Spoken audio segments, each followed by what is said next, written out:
டேய் சீக்கிரம் கிளம்புடா, டைம் ஆச்சு. பாண்டி வேணா பஸ்ல வந்துட்டோம். ஐயோ, தம்பி இல்லாம ஊருக்கு போனா அம்மா டென்ஷன் ஆயிருவாங்க. அதுக்கப்புறம் ஜல்லிக்கட்டும் இல்ல, ஒரு மண்ணும் இல்ல. என்னமோ ஜல்லிக்கட்டுல கலந்து ஜெயிக்க போற மாதிரி சொல்ற. டேய், ஜெயிக்கிறதுலாம் ஒரு மேட்டரே இல்ல. அதுல கலந்துக்கிறதே தமிழனோட வீரம்டா.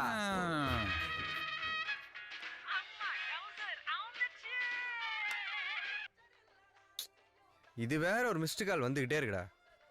ஏய், அதுவும் ஆளாதான்டா இருக்கும். எனக்கும் அந்த டவுட் தான். இப்போ என்ன பண்ணலாம்? கூப்பிடு, திருப்பி கூப்பிடு. வாடா, சீக்கிரம் கிளம்புடா, போலாம். போஸ்டர் ஆல் ரெடி போல. வந்துட்டான்டா உன் தொம்பி.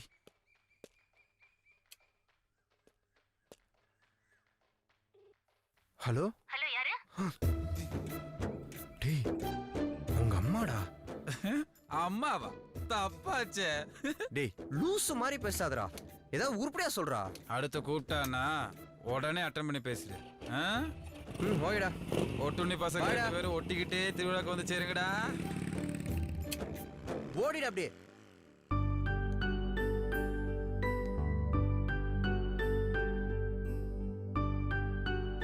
டேய், சீக்கிரம் வாடா பாண்டி. வந்துகிட்டு தானே இருக்கேன்.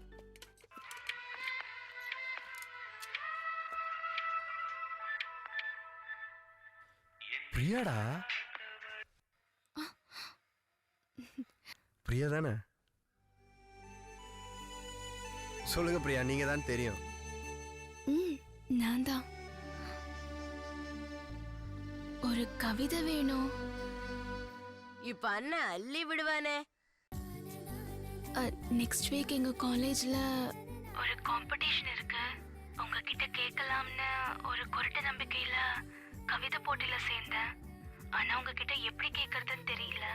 ஹெல்ப் பண்ணுவீங்களா? நான் எழுதி தர மாட்டேன். அண்ணன் கெத்து. ஹலோ, இருக்கீங்களா? ஆனா நீங்களே சொந்தமா கவிதை எழுதுறதுக்கு நான் ஹெல்ப் பண்றேன். அடப்பாவி. நானா? ஆமா.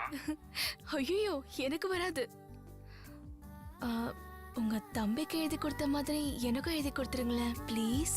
ஐயா, அவன் ஒரு மரம் பண்ணாங்க. சுத்த அறிவே கிடையாது. அதனால அவனுக்கு நான் எழுதி கொடுத்தேன். நீங்க அப்படியா? நீங்க எவ்வளவு இன்டெலிஜென்ட். சொன்னா கப்புனு பிடிச்சிக்குவீங்க.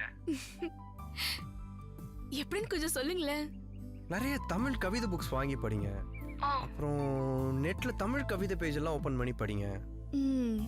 சரி. அதுல பிடிச்ச கவிதையெல்லாம் அப்படியே தனியா எழுதி வச்சு படிங்க. அப்புறம் எழுதின கவிதையெல்லாம் அப்படியே மாத்தி மாத்தி பிடிச்ச தலைப்புல எழுத ட்ரை பண்ணுங்க. நான் அப்படித்தான் பழகினேன். தினமும் ஒரு 2 மணி நேரம் இப்படி பிராக்டிஸ் பண்ணீங்கன்னா கண்டிப்பா உங்களால கவிதையை சூப்பரா எழுத முடியும். என்னாலயும் கவிதை எழுத முடியுமா? தொடக்கத்துல கொஞ்சம் கஷ்டமா தான் இருக்கும். எனக்கும் அப்படிதான் இருந்துச்சு. பிராக்டிஸ் பண்ணிட்டே இருந்தீங்கன்னா கண்டிப்பா சூப்பரா எழுத முடியும். அப்படியா? ஓகே, ட்ரை பண்றேன். ட்ரைன்னு சொல்லாதீங்க, கண்டிப்பா பண்ணுவீங்க. நல்லா பண்ணுங்க. ஐயோ அம்மா, பை. O, by.